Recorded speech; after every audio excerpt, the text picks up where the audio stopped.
Hare Krishna, dear devotees. Today we are going to discuss shloka number 2.22. It is like this: वांसासि जीर्णानि यथा विहाय नवानि गृहाति नरोपराणि तथा शरीरानि विहाय जीर्णा न्यन्यानि संयाति नवानि देहि। जिस प्रकार मनुष्य पुराने वस्त्रों को त्याग कर नए वस्त्र धारण करता है, जिस प्रकार हम एक कपड़े को छोड़कर दूसरा कपड़ा पहनते हैं, उसी प्रकार आत्मा पुराने तथा व्यर्थ के शरीरों को त्याग कर नवीन भौतिक शरीर धारण करती है।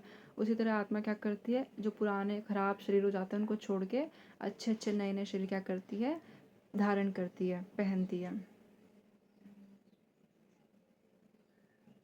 शिला प्रभुपाद जी द्वारा तात्पर्य। शिला प्रभुपाद जी की जय।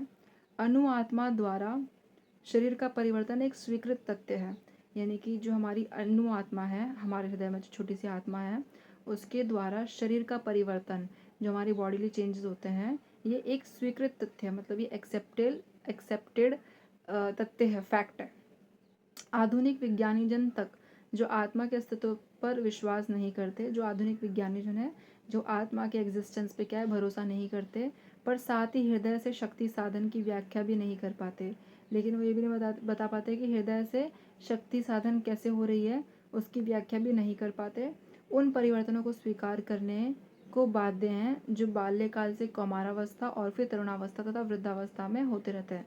लेकिन वो ये चेंजेस को एक्सेप्ट करते हैं जो हम जब छोटे होते हैं, छोटे से हम जो है बड़े बनते हैं, फिर बड़े से हम और अडल्ट बनते हैं, फिर उसके बाद जो है हम बूढ़े हो जाते हैं, तो होते रहते हैं। वृद्धावस्था से यही परिवर्तन दूसरे शरीर में स्थानांतरित हो जाता है। वृद्धावस्था में आने के बाद क्या होता है, ये परिवर्तन दूसरे शरीर में चला जाता है और दूसरे शरीर में स्थानांतरित हो जाता है, मतलब एक बॉडी से हट के दूसरे शरीर में फिक्स हो जाता है, स्थान बदल के उसका प्लेस बदल जाता है। इसकी व्याख्या एक पिछले श्लोक 2.13 में की जा चुकी है, तो ये 2.13 श्लोका में हमने पहले भी की है। अनु आत्मा का दूसरे शरीर में स्थानांतरण परमात्मा की कृपा से संभव हो पाता है। अनु आत्मा दूसरे शरीर में कब जा पाती है, स्थानांतरण कब कर पाती है, अपनी प्लेस चेंज कब कर पाती है, जब उसे परमात्मा की कृपा होती है, परमात्मा की कृपा से संभव हो पाता है। परमात्मा अणु आत्मा की इच्छाओं की पूर्ति उसी तरह करते हैं जिस प्रकार एक मित्र दूसरे की इच्छा पूर्ति करता है। भगवान जो है अणु आत्मा की इच्छाओं की, डिजायर्स की फुलफिलमेंट कैसे करते हैं, जैसे मान लीजिए कोई एक फ्रेंड अपने दूसरे फ्रेंड की इच्छा पूर्ति करता है। मुंडक तथा श्वेताश्वतर उपनिषदों में आत्मा तथा परमात्मा की उपमा दो मित्र पक्षियों से दी गई है। अगर आप मुंडक या श्वेताश्वतर उपनिषद पढ़ेंगे तो उसमें आत्मा और परमात्मा जो है उनकी जो उपमा है, मतलब उनका एग्जाम्पल दो बर्ड जैसा दिखा है, दो मित्र पक्षियों से दी गई है, यानी कि दो फ्रेंड्स बर्ड, मतलब दो बर्ड फ्रेंड से दी गई है। ऐसे दो पक्षी जो मित्र हैं आपस में, जो कि एक ही वृक्ष पर बैठे हैं, एक ही वृक्ष के ऊपर दो बर्ड्स बैठे हैं, दोनों आपस में फ्रेंड हैं।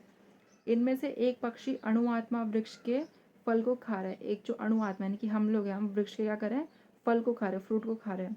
और दूसरा पक्षी भगवान श्री कृष्ण अपने मित्र को देख रहा है, और दूसरा जो बर्ड है वो अपने फ्रेंड को क्या कर रहा है, देख रहा है। यद्यपि दोनों पक्षी समान गुण वाले हैं, दोनों में सेम क्वालिटीज़ है, किंतु इनमें से एक भौतिक वृक्ष के फलों पर मोहित है। लेकिन इनमें से एक क्या है, फलों में क्या है, फलों के ऊपर मोहित है, मतलब उसको फल खाने में बहुत आनंद आ रहा है।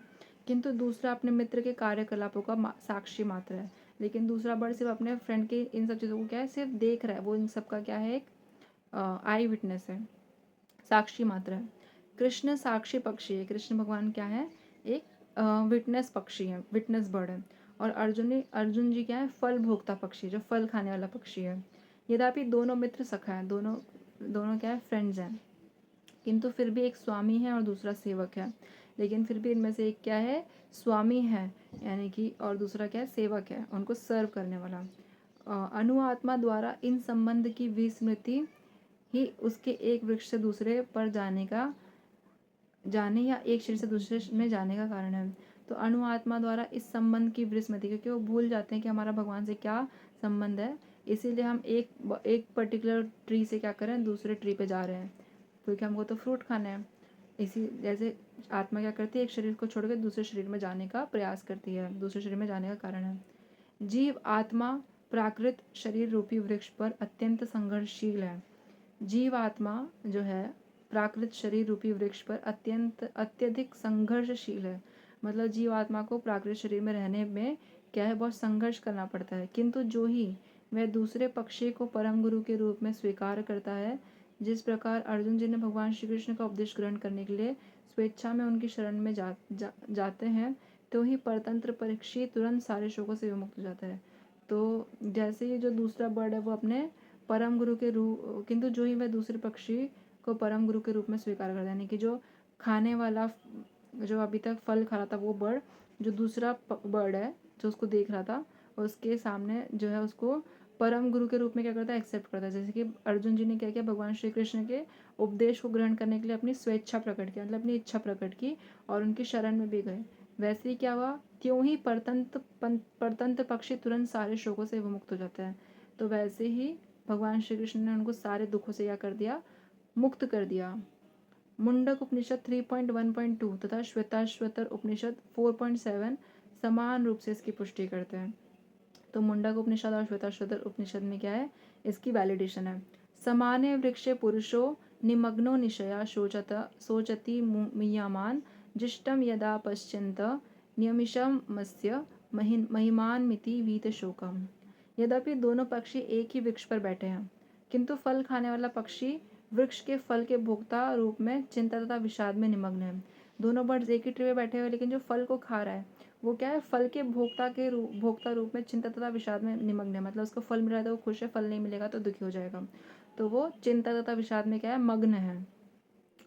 यदि किसी तरह वह अपने मित्र भगवान की ओर उन्मुख होता है, अगर वो अपने दूसरे बर्ड की तरफ यानी कि भगवान जी की तरफ देखता है और उनकी महिमा को जान लेता है, उनकी उनकी उनके क्या कहते हैं, उनकी जितनी भी महानता है उसको जान लेता है, तो वह कष्ट भोगने वाला पक्षी तुरंत समस्त चिंताओं से मुक्त हो जाता है। तो जो भी उसको कष्ट अभी तक हो रहे थे उनसे क्या हो जाएगा, वो फ्री हो जाता है। अतः अर्जुन जी ने अपना मुख अपने शाश्वत मित्र भगवान श्री कृष्ण की ओर फेरा है। तो अर्जुन जी ने क्या किया, अपने फ्रेंड यानी कि भगवान श्री कृष्ण की तरफ अपना मुख क्या है, उनकी तरफ अपना झुकाव प्रदर्शित किया है और उनसे भगवद गीता समझ रहे हैं, उनसे क्या करें, भगवद गीता को समझ रहे हैं। इसी प्रकार वह भगवान श्री कृष्ण से श्रवण करके भगवान की परम महिमा को समझकर शोक से मुक्त हो सकता है। तो इसी प्रकार हम सभी भगवान से जो है श्रवण करके भगवान की परम महिमा को हम भगवान से श्रवण कर रहे हैं और फिर हम जो है अपने समझने के बाद शोक से क्या कर सकते हैं, अपने मुक्ति पा सकते हैं। जिस भी प्रकार का हमको दुख है हमें उससे मुक्ति मिलेगी। यहाँ भगवान जी ने अर्जुन जी को उपदेश दिया है कि वह अपने पितामह गुरु के देहांतरण पर शोक प्रकट न करें। तो भगवान को क्या बोल रहे हैं कि आप अपने पितामह और अपने टीचर के जो देहांतरण है, जो वो शरीर परिवर्तन कर रहे हैं, उस पर कोई भी दुख को प्रकट मत करो, अपितु उससे इस धर्म युद्ध में उनके शरीरों का वध करने में प्रसन्न होना चाहिए। उनको इस पर्टिकुलर धर्म युद्ध में अपने जो है उनके जो शरीरों का वो वध कर उसमें उनको प्रसन्न होना चाहिए, क्योंकि अब तो उनको नया शरीर मिलेगा, नई एनर्जी मिलेगी, या फिर हो सकता है वो स्वर्ग चले जाएं, वहाँ पे उनको स्पिरिचुअल बॉडीज मिल जाए, वहाँ पे वो आराम से रहें, जिससे वे सब विभिन्न शारीरिक कर्म फलों से तुरंत मुक्त हो जाए, ताकि वो जितने भी उन्होंने विभिन्न शारीरिक कर्म किए थे, जो भी उनके कर्म फल थे, जो भी विभिन्न शारीरिक कर्म फल से क्या हो जाए, तुरंत ही मुक्त हो जाए। बलिवेदी पर या धर्म युद्ध में प्राणों को अर्पित करने वाला व्यक्ति तुरंत शारीरिक पापों से मुक्त हो जाता है। बलिवेदी पर या धर्म युद्ध में कोई अपने प्राणों को अर्पित करने वाला व्यक्ति जो होता है, तुरंत ही अपने शारीरिक पापों से क्या होता है, मुक्त हो जाता है। जो भी उसने पाप की कर्म किए होंगे उससे वो मुक्त हो जाएगा और उच्च लोक को प्राप्त होता है, अच्छे लोकों में जाता है। हमारे ऊपर 7 प्लैनेटरी सिस्टम्स है उसमें जाता है। अतः अर्जुन जी का शोक करना युक्ति संगत नहीं है, इसलिए उनका दुख मनाना कोई भी अच्छी बात नहीं है। So I hope dear devotees you have understood this shloka very well. Thank you so much for listening to me patiently. Vansha kalpatrubhyascha कृपा सिंधुभ्यैव च पतितानां पावनेभ्यो वैष्णवेभ्यो नमो नमः। अनंत कोटि वैष्णव वृंद की जय। ग्रंथराज श्रीमद् भगवद गीता की जय। नामाचार्य श्री हरिदास ठाकुर की जय। प्रेम से कहिए जय श्री कृष्ण चैतन्य प्रभु नित्यानंद श्री अद्वैत गदाधर श्रीवासादि श्री गौर भक्तवृंद की जय। हरे कृष्ण कृष्ण कृष्ण हरे हरे, हरे Ram Ram Ram Hare Hare. Hare Krishna, Dandavat Pranam to all the devotees. Thank you so much.